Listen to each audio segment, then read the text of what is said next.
Hi, I'm David. And I'm Gail, and we're off on a new adventure. Yep, this time it's a little bit different. We've taken the Canadian before many times from Winnipeg to Vancouver. This trip is a little bit unusual for two reasons. One is that we're taking the train from Vancouver back to Winnipeg, the reverse route. Never done it before. And the second one is that for the first time in a very long time, we're taking the berth. So those are the two big differences. We're going to be boarding pretty soon, and we'll let you know what the berths are like, what the journey is like, what we see in daylight, what we don't see in daylight, because it'll be a little bit different than if you're going from east to west to go. Now, the first difference that we're going to let you know about is that in Vancouver, Sleeper class. Yeah, the sleeper class, they have a lounge, and this is our lounge food. We're having coffee, and primarily all the seating is outside on a patio, an enclosed patio. No, not enclosed actually. The trains are behind us there, as you can see. And so we're enjoying a nice hot coffee in 5 degrees centigrade weather. Fortunately, there's some heaters. We have some patio heaters here that are going, so it's keeping us a little bit warm. Yes. That's the base of our camera right now, so we're enjoying the heat. That's right. But we'll be happy to board the nice warm train in a few minutes. We'll keep you posted. Bye-bye. Toodles. Jasper, which car number are you? 13.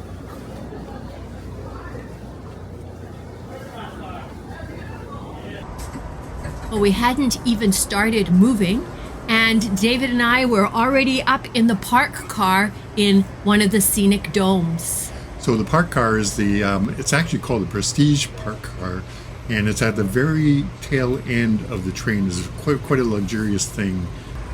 Now, you saw us drinking bubbly. That sparkling wine was courtesy of Via Rail. That's right, and we got that, and as you'll see in a moment, we also got some appetizers.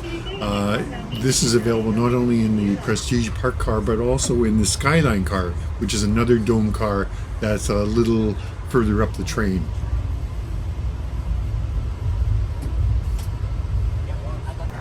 We'll be taking a tour of the park car in a few minutes, but in the meantime, it's worth noting that the front seats in the dome car in the park car are reserved for prestige class passengers. However, there's still plenty of seats available to sleeper class customers such as ourselves. Oh, and look, here are the canapes. We've hardly started and they're already plying us with food. And the elegant, well-appointed dining room is awaiting us for our first meal, dinner time. It's only the alcoholic drinks that are an additional cost, other than tip, for example. And they're all Canadian wines, by the way. Oh, and for dinner, and for any of the meals, there's always 4 choices, and it's a different slate of plates every day.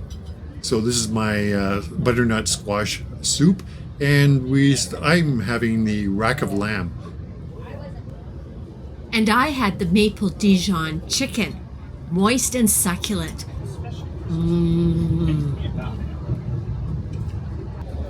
For dessert, I'm having their signature triple chocolate cake. It's truly a chocolate experience. Very, very rich, very decadent indeed.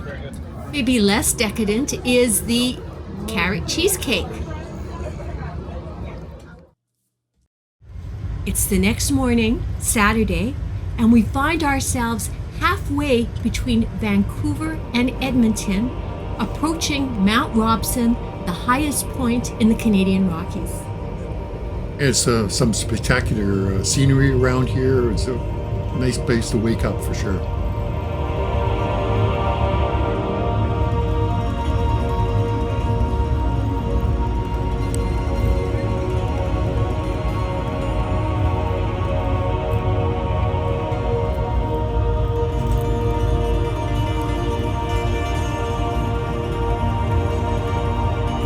So we've already had a continental breakfast early in the morning, and now we're heading back to the dining car for our brunch. I'm having a custom-made omelet. It's very nice indeed. I had chicken pot pie with masterful pastry. Welcome to our humble abode on the Via Canadian train number 2. Train number 2 travels from Vancouver to Toronto in an eastward direction. Train number 1 goes from Toronto to Vancouver. So for the first time in a long time, David and I are traveling in a berth. The berth is the most economical private sleeping arrangement that you can have. David and I are able to partake in all of the free and luxurious eating that there is for breakfast, lunch, and dinner during our travel. So if we were to have one other type of sitting arrangement, which would be sitting up as coach, we would not be able to partake in that. So where I'm sitting is showing you the day configuration, which is 2 benches that face each other. Very spacious, as a matter of fact. There's a lot of room. Above, you see a rather whimsical kind of a ceiling. That, in fact, is David's bunk bed, which at nighttime will be pulled out. And you're going to see that also on this particular video. Placing this particular berth in context, it is in a cluster of 3, and this is what you'll see, a cluster of 3 numbered 1, 2, and 3. Number 3, which we have, is opposite what's probably some kind of storage situation. There isn't another person or berth opposite us, so that gives us maybe a measure of more privacy than the 2 berths behind us or adjacent to us. However, if you were to sit in those berths during the daytime configuration, you could partake in the window beside you and look across at your neighbor's window and get more of a feeling of the expanse of the scenery. But of course, you could be very mobile. We're able to use the games room, the dome car. So we're very mobile anyway, so we can you'll see the scenery in any number of ways. Underneath here we have a storage area. So whatever luggage you happen to be bringing in is going to pretty much have to fit under here. Now, something you should be aware of is that if you're going to want to access this baggage in the nighttime configuration, you're going to have to have it near the aisleway right here, the corridor way. Otherwise, it's going to be very hard to reach back here into this corner. So just put the stuff that you don't need at nighttime here, the stuff that you might need at nighttime over here. But the best strategy is probably to make sure that you have your nighttime stuff in a little bag that's sitting right here, because your attendant is going to have to come probably while you're at breakfast and put the upper bunk up and convert this lower bunk back into the daytime seats. So other than our chairs that you see, our banquettes that you see here, there's really not too much to talk about. You'll notice right away that there's no table between us here, so you're not going to be able to set up something to work on or anything like that. And the other big thing, of course, is that there is no electrical outlet here at all. So there's not going to be any place anywhere in this entire car, as a matter of fact, where you're going to be able to plug in electrical components. But we're going to talk about that a little bit separately, ways that you can work around that detail. Now, we have, as usual, we have the little blind here that comes up and down for the person who's in the lower bunk. They can hide that off during the nighttime. And then off to the side here, we have 2 lights.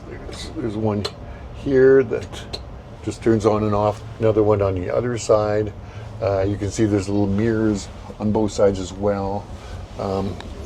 We have a call attendant button right here, which I have a tendency to bump into with my elbow, and believe me, the attendant does come running if that happens, so just beware of that. So upon arrival, waiting for you in your berth, which is in this daytime configuration upon arrival, you have a goodie bag from Via Rail. So as you can see, it's a goodie bag for items that you will use while you're here. It's not to take home, but there is a nice bath towel and hand towel in here, as well as shampoo and a bar of soap. Just around the corner from where we are is the shower. So therefore, this is something that you could take into the shower with you.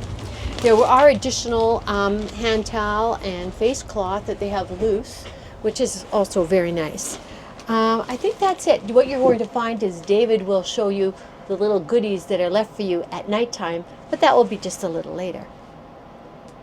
Okay, just to let you know about a little bit of the pricing for the berths, is definitely the cheapest way to get into the sleeping car class, which means by doing so you get all of your meals paid for as part of the package. So it's roughly about a half of the cost of getting one of the cabins, a cabin for two or a cabin for one. So it is a pretty good deal in that respect.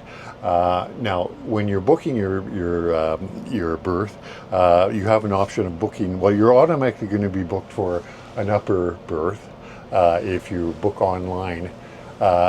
If you want a lower berth, then it's going to cost you a little bit extra to do that. Not too much, but a little bit extra. So just be aware of that. Now, if you're traveling as a couple and you want to be sitting in the same space right here with both across from each other, then you're going to have to then get an upper berth and a lower berth in the same area, such as what Gail and I have in this particular case, in which case you are paying slightly more for that, the extra cost of the lower berth.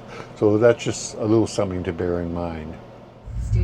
We're approaching Jasper, Alberta, the town site to the national park of the same name. On July 24th, 2024, a wildfire, likely caused by lightning, reached the town site. It destroyed 1/3 of it, about 358 of its 1,113 structures. This is the first time we'll have been in Jasper since the disaster.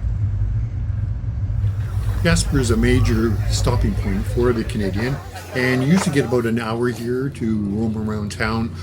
Today we have about 40 minutes, so we're out and about trying to do our bit to do some shopping in the shops that are still quite open and certainly eager to accommodate us.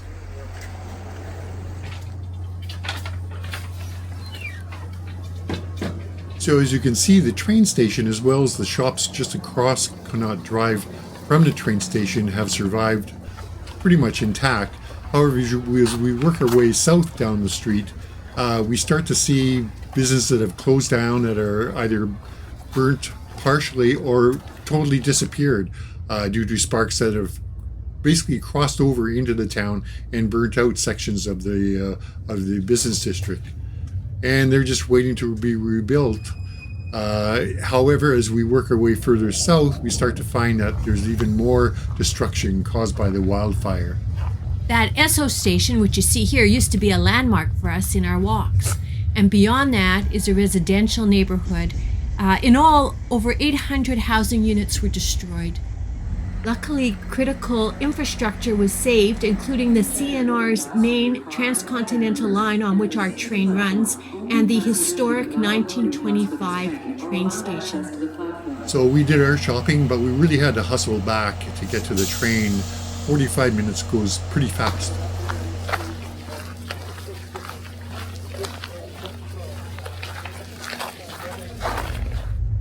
While it was good to be back on our way on the train, it was really a pleasure to visit Jasper and to help support it at this time.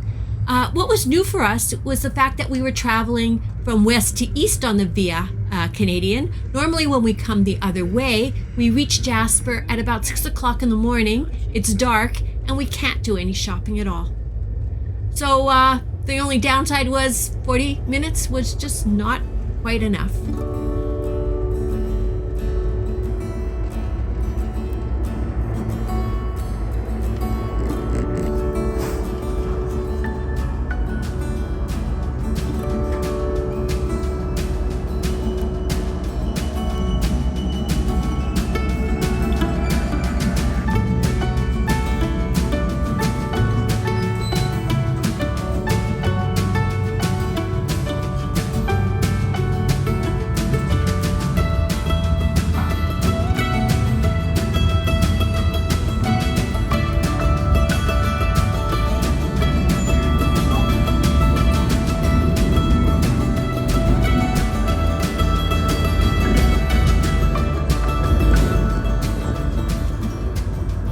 So it's already time for our Saturday night dinner, and here I'm having my cream of mushroom soup to start with, and then a really nice steak, done medium rare, very tender. It was a tenderloin actually. And I had the trout served with mixed white and wild rice, a very Canadian choice and delicious. And it's no wonder we get really high quality restaurant quality meals here. It's half of the dining car is taken up by this really superb kitchen.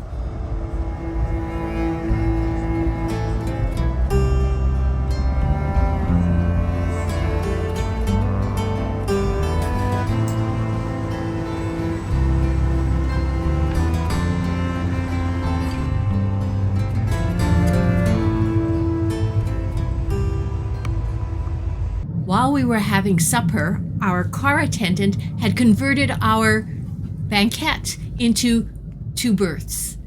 And there I am, trying out the lower berth. I'm 5'5.5", and I found it of a good length and width. There were lights that it could control, as well as a vent that is effective.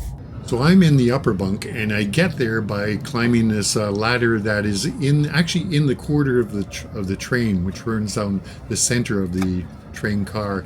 And it's not a hard climb, and you climb through these very thick curtains that separate me or us from the corridor, provide quite a good deal of privacy actually. Now, once you're in there, there's actually lots of room. Now, what makes this space rather remarkable is that there's lots of headroom here. You can see I'm sitting upright and quite comfortable. It's quite wide and certainly long enough as well. I'm 6'1", and it's certainly an adequate length for that. There's lots of room there for sure. Quite a comfortable, one of the best beds I think in a train that I've had. The curtains are really, really heavy and offer a good deal of sound and definitely visual isolation from the corridor. You close them off with these little snaps. Both of the berths have these little leather pockets that you can store iPhones and what have you. There's also the air control that gives you some nice fresh air. At the back of the upper berth is a long net where you can store your clothing. Also in there are your hand towel, your washcloth and your hand towel, as you can see here. There's some other stuff that is provided as well. You get a little plastic cup. There's some lotion for those dry nights, and some earplugs, which you may just need. And also tucked away at the bottom here is a little square of chocolate. You get one of these every night when you're staying on the train. When you're in a berth, you want to be prepared for going to the bathroom, which means you have to leave your berth and go to the bathroom. So you're going to want to bring along some thongs to put on. You don't want to wear bare feet. You're going to want a t-shirt as well. And you're going to want to have some sort of shorts as well. In this case, I brought a little pair of swim trunks with me. It's another day, Sunday morning, and we've already had our breakfast and gone up to the dome car. We're approaching Saskatoon, Saskatchewan, and a gorgeous, gorgeous sunrise.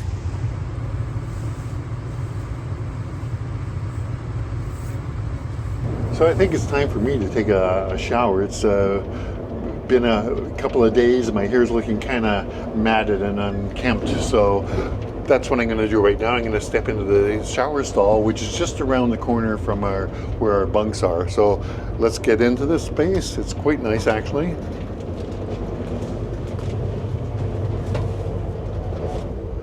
Okay, so I'm going to take you on a very quick tour of the interior of the shower stall. Right now we're looking back at the door that I came in through, and you can see there's a nice big mirror mounted on it. First thing you want to do when you get into the shower stall is to lock it. And so there's a top lock here, sort of a deadbolt kind of lock. And then down below here, there's another one that you just flip, and that locks the door handle as well. So you're well protected, I guess. Anyway, so we have up here, we have a hanger for your clothes, and there's another one on the other side of the door as well for hanging your clothes on.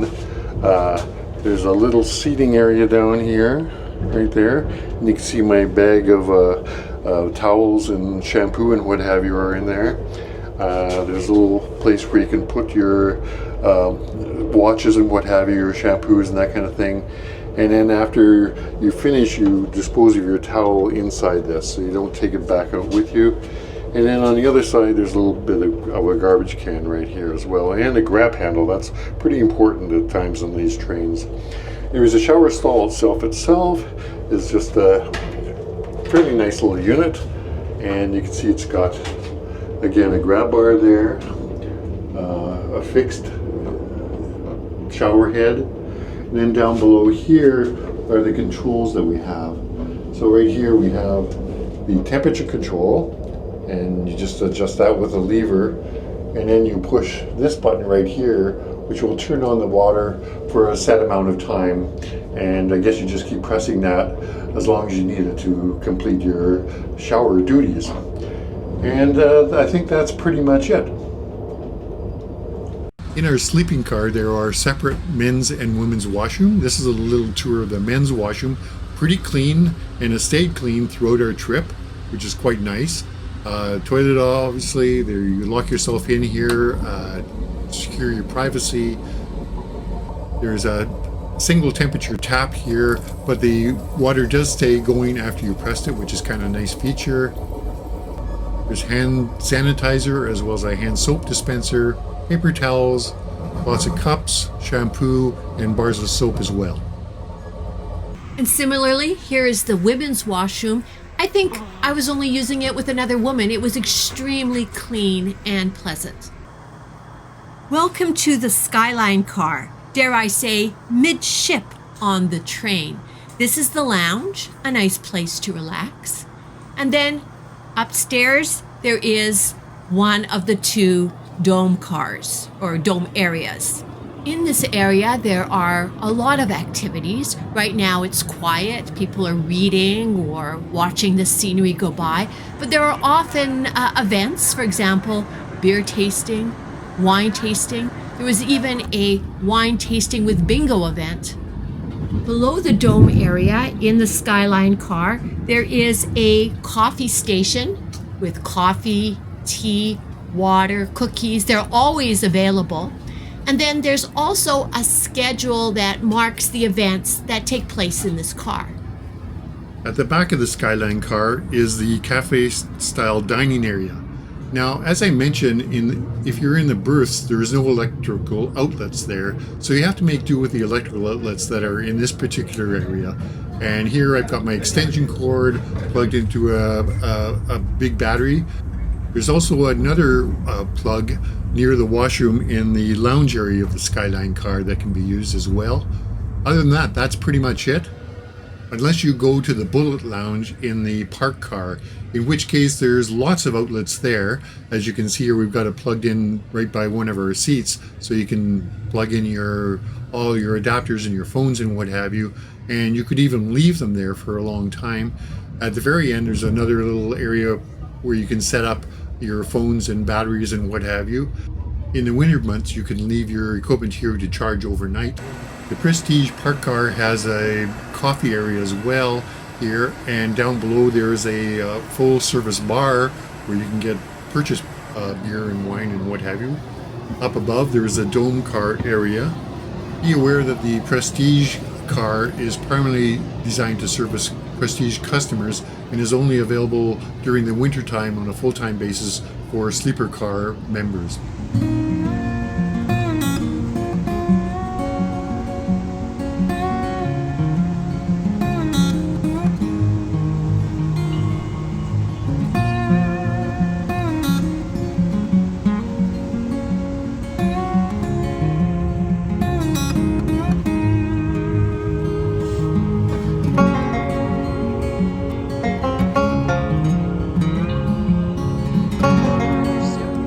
This is Sunday lunch. David and I had the same items actually. Chicken noodle soup as our first course, followed by ginger beef. It was very well prepared. And for dessert, we had the caramel carrot cake. In my opinion, it's the best of Via Rail's desserts.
Well, we're well into Manitoba by now, getting closer and closer to our destination, Winnipeg, and it's time for one last dinner. And of course, it's another great dinner. I'm having prime rib with asparagus and horseradish. It was a really, really fine meal. Mashed potatoes as well. Gail's having the fillet of sole, again with asparagus and rice. It was a really fine meal to end our trip with.